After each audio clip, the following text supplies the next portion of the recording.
Ethan was the kind of guy everyone rooted for. He was kind without trying, thoughtful without showing off. At 28, he had his life together, an IT consultant with a calm presence that made people open up to him. But what made him special wasn't just his career or how he treated people, it was how deeply he loved. Especially when it came to Jessica. Jessica had entered his life like something out of a romance movie. Smart, witty, a teacher with a heart for children, she had this way of making people feel like they mattered. When Ethan introduced her to the family, there was no doubt. She was the one. They fit. Their conversations flowed. Their silences were comfortable, and their plans were aligned. Marriage, kids, traveling the world. Everything was lined up. Ethan had even started house hunting, thinking about where they'd raise their future children. He talked about Jessica with a glow in his eyes.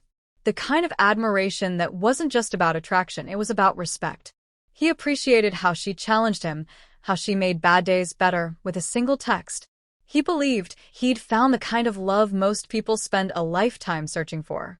At family dinners, Jessica charmed everyone. My wife couldn't stop praising her.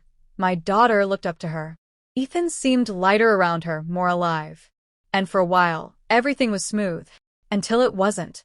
Small things started shifting, barely noticeable at first. Jessica started working late more often, always citing lesson planning or parent meetings.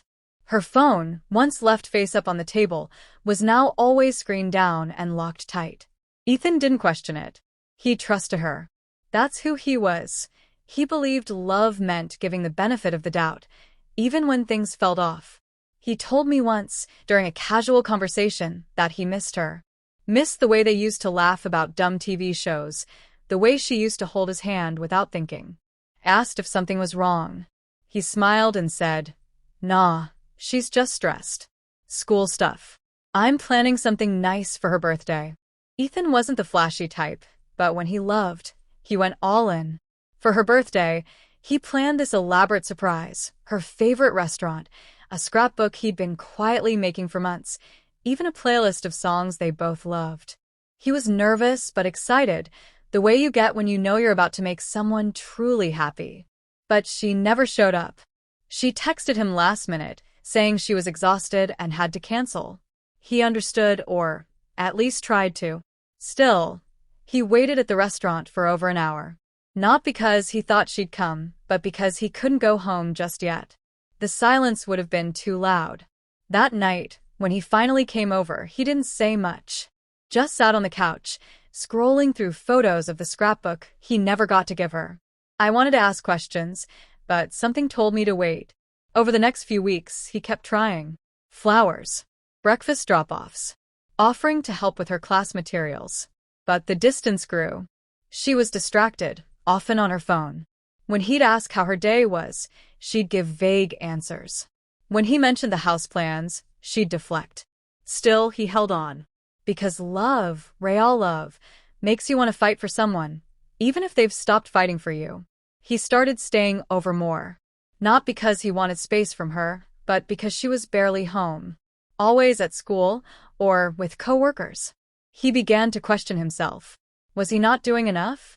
Was he boring? Too predictable? I saw it in his eyes. He was trying to keep it together, but the cracks were showing. He once said, "You know what's scary? Not the idea of her leaving. It's the idea that she already has, and I just haven't accepted it." He hadn't cried, not yet. But there was this heaviness to him. Like he was grieving someone who was still there, just not his anymore. Still, he hoped. Because that's who Ethan was. Someone who believed people, especially the ones he loved, wouldn't just walk away without a reason. That hope would break him later. But right now, in this part of the story, he still believed. And watching him cling to that hope, even when everything screamed that something was wrong, it hurt more than any betrayal ever could. The night it all came crashing down, Ethan wasn't expecting anything. He wasn't looking for proof or trying to catch her. He was just tired. Tired of feeling distant from someone who used to feel like home. He had stopped bringing up the weird behavior. He figured if she wanted to talk, she would. But she never did. That evening, Jessica said she had a staff dinner. Last minute, not on the calendar, and apparently not optional. He offered to drop her off. She declined. Said it was casual, and she was carpooling with Derek, someone Ethan had heard her mention more than once. Just a coworker, she always said. Ethan nodded, smiled, and walked her to the door. As she stepped out, something in his gut twisted. Nothing concrete, just that quiet alarm we all feel when something isn't right. He waited. He didn't know why, but he did. Hours passed. Around 11, she still hadn't texted. He opened Instagram and tapped on Derek's profile. Nothing public, but Ethan noticed a tagged story from another account, group photo at a rooftop bar. And there she was. Not dressed for a staff dinner. No coworkers in sight, just Jessica and Derek, sitting far too close, with the kind of smile you don't wear around colleagues. He drove. Not to fight, not to confront, just to see. Because he had to. The rooftop was only 15 minutes away. He stayed in the car at first, heart pounding, trying to make sense of what he'd seen. Then he saw them, Jessica laughing, touching Derek's arm, like Ethan never existed. That was it. Proof he hadn't wanted, but now couldn't deny. He didn't go inside. He went home. Sat in silence, staring at nothing. Hours passed. She came home after 1 a.m., tipsy but calm. Smelled like perfume and wine. She acted like everything was normal. That's when he asked her, directly, quietly, "Are you cheating on me?" She froze. Then scoffed. "Seriously? You're being paranoid." He didn't raise his voice. He just said, "I saw you." Her face changed. All the color drained. For a second, he thought she'd apologize. But she didn't.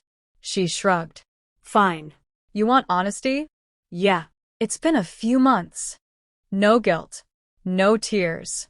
Just cold detachment. He asked why. Not yelling, not angry, just confused. She gave a dozen reasons, none of them real. Said he was too safe. Too boring. That she didn't feel alive anymore.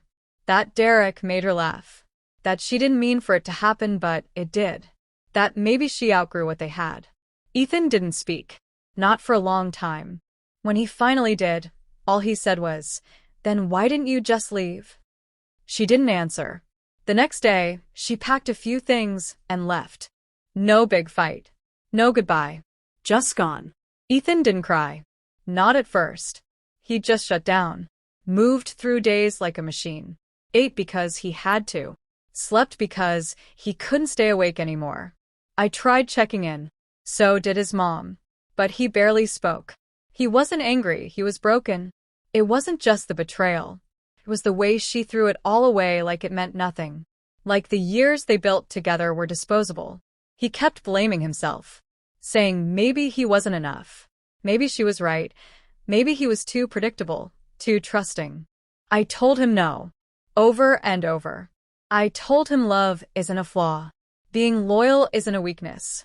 But when your heart is in pieces, logic doesn't fix it. He started going over every moment in his head, replaying conversations, remembering every late night she worked, every time she turned away in bed. It all added up now. Every lie he believed. Every excuse he accepted. It was all there, he just didn't want to see it. Weeks passed. He deleted her number, but couldn't bring himself to erase their photos. He stopped listening to music altogether because every song reminded him of something they shared. His apartment became a museum of memories he couldn't stand to look at, but also couldn't throw away. One night he told me, "I didn't lose her. I lost the version of her I created in my mind. The real her left a long time ago." That's what hurt the most. Not that she cheated, but that she changed into someone unrecognizable, and he didn't notice. He wanted closure, but it never came. No apology. No explanation. Just silence. That silence said everything. For a while, he stopped believing in people. He said if love could turn into that, maybe it was all a lie. I didn't push back. I just listened. Because sometimes you don't need advice. You just need to not be alone. Eventually, the anger did come. Quiet, restrained, but real. He didn't lash out. He just decided he was done being anyone's backup plan. The day he said, "She doesn't get to break me," I knew something shifted. Still fragile, still hurting, but a small piece of him was coming back. Not the same Ethan. A wiser one. A wounded one. But one who would, eventually, rise again. The first few weeks after Jessica left, Ethan moved in with me. Not permanently, but just until he could breathe again, without feeling like the air was poisoned. His apartment still smelled like her, and he couldn't stand waking up to her toothbrush sitting next to his. He didn't want to talk about what happened. He just needed space to exist without pretending he was okay. He stopped checking his phone every minute. Not because he didn't care anymore, but because he finally accepted that she wasn't coming back, and even if she did, he didn't want her to. The betrayal was too deep. He didn't hate her. He just didn't recognize her anymore.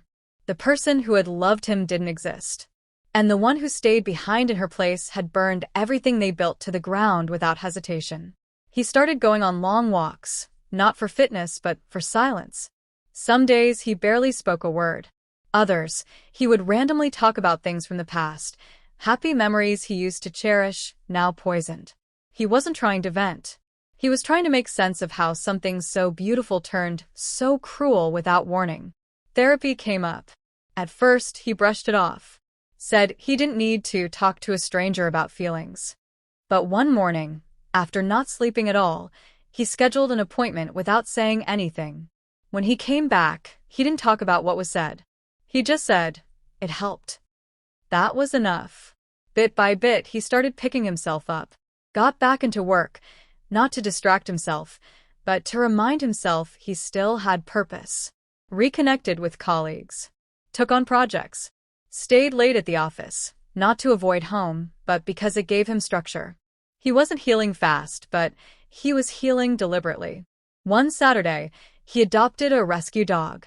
Max, quiet, shy, with eyes that looked like they'd seen too much. Just like Ethan.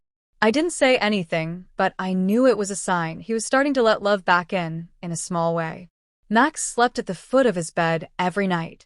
No questions, no conditions. Just loyalty. It was exactly what Ethan needed. Then, by chance, Lena reached out. Old friend from college. She had seen something on social media, maybe a photo of Max, maybe just intuition, and messaged him. Not with sympathy, not with forced concern, just with a simple, "Hey, been a while. You good?" He wasn't sure how to respond. But he did. And what started as casual small talk turned into long, late-night messages. Conversations that had no pressure, just comfort. Lena didn't ask for details about what happened. She didn't want the gossip. She just wanted to know how he was really doing. He told me she made him laugh again. Not forced laughter. The real kind, the kind that sneaks up on you. He didn't call it flirting. He said it felt more like breathing again after being underwater. They started seeing each other. Nothing dramatic. Just coffee, occasional dinners, walks with Max. No big declarations, no promises. Just presence. She let him move at his pace. Never asked for more than he could give. And somehow, that made him want to give more. Ethan told me once, "Lena doesn't try to fix me. She just sits with the broken parts like they're not ugly." That's when I knew he was starting to believe in love again. Not the fantasy version he once clung to, but a new kind. Slower. Quieter. Realer. He didn't rush into anything. He set boundaries. Took days for himself. And Lena respected that. She was patient and he was honest. For the first time, he wasn't trying to prove he was worthy of being loved. He just let someone see him as he was, scars and all. He started smiling more. Sleeping better. Talking about things beyond the past. Not just healing from the wound, but growing past it. He stopped bringing up Jessica completely, not out of avoidance, but because she no longer lived in his mind rent-free. She had become a chapter, not the whole story. One night, after dinner, he said, "I'm not scared anymore. Not of being hurt again. I'm scared of forgetting what I learned." That stuck with me. He didn't want to lose the lessons that pain had carved into him. Lena wasn't a replacement.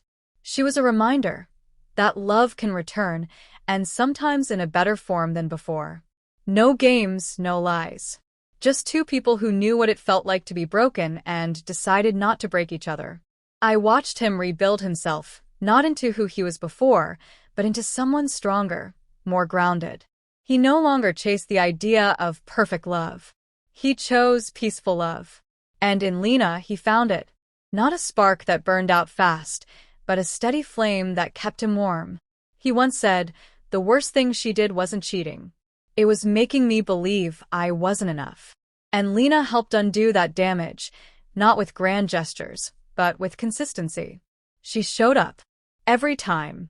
Ethan didn't need rescuing. He needed reminding of who he was before the pain and who he could be after it. And slowly, he began to believe it too.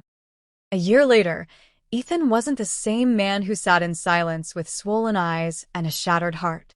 He had grown into someone who didn't just survive betrayal, he evolved because of it. There was a stillness to him now, not the kind born from pain, but from clarity. He spoke less, but what he said carried weight.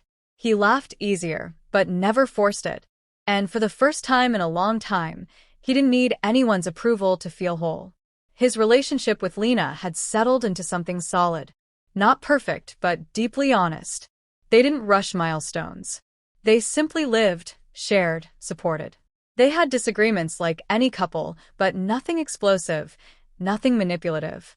Just two people learning how to love in a healthy way. They listened to each other. They apologized without ego. They celebrated each other's small wins like they were massive. And Ethan didn't feel the need to prove his worth anymore. He knew it, and Lena saw it without being told. His career took a leap too. After being offered a major promotion, he almost turned it down. Not out of fear, but because he had learned to value peace over ambition. But Lena reminded him that growth doesn't mean chaos. So he accepted. And he thrived. His confidence returned, not as a facade, but as something earned. People respected him differently now. He carried himself like someone who had nothing to hide, nothing to chase, just someone grounded in who they were. He didn't bring up Jessica anymore. But then one afternoon, she messaged him. A short, cautious text. "Hope you're doing okay. Just wanted to say I'm sorry for how everything went down." He stared at the screen for a few minutes. Not angry, not shaken, just quiet. Then he deleted the message without replying. Because closure, he realized, doesn't come from someone else's words. It comes when you no longer need them. She didn't get to have access to the man she broke, now that he had rebuilt himself. Later, I asked if it bothered him. He shook his head. "I don't need her to explain anything. I know who I am now. That's enough." His healing didn't mean forgetting. It meant remembering without pain. He could talk about the past without falling into it. He saw what happened not as a curse, but as a redirection. What broke him also made room for better things. Not just Lena, but self-respect, deeper friendships, and a quieter, richer life. At a family gathering, he was asked to give a short toast. Nothing formal, just a few words. He stood up, glass in hand, and said, "Life will break you sometimes. People will hurt you, lie to you, abandon you. But if you hold on, and I mean really hold on, not to the past but to your sense of who you are, you'll come out better. Not bitter. Not hard. Just better. And that's worth everything." No names. No details. But everyone who knew his story felt the truth behind those words. Especially me. After the toast, Lena squeezed his hand. No need for big displays. That's how they were. Simple. Secure. Present. The kind of love that doesn't need convincing. And that night, Ethan looked like a man who had finally stepped out of someone else's shadow. He kept moving forward. Not chasing happiness, just allowing it. He traveled more, spent weekends off the grid with Max and Lena, reconnected with old friends he lost touch with while trying to hold onto a dying relationship. He forgave himself for not seeing the signs. For loving too much. For staying too long. He didn't see those things as flaws anymore. They were part of his character. And now, he just made sure he gave his love to someone who truly valued it. There were moments when pain resurfaced. A song. A place. A random memory. But instead of spiraling, he acknowledged it, then let it pass. That's what growth looks like. Not never hurting again, but hurting less and recovering faster. People often talk about revenge after betrayal. about proving something to the one who left. But Ethan didn't live with that weight. His revenge was his peace, his success, his ability to love again without walls. He didn't become colder. He became wiser. And he used that wisdom not to protect himself from love, but to find a better version of it. I think about the first night he sat on my couch, heartbroken and silent. And then I look at him now, calm, certain, surrounded by people who lift him up. That journey wasn't easy. It nearly broke him. But it didn't. He didn't just recover from heartbreak. He outgrew the version of himself that accepted less than he deserved. That's the real win. That's the part of his story I want everyone to hear. Because we all get hurt. We all get lied to. But not everyone finds the strength to rebuild with grace. Ethan did.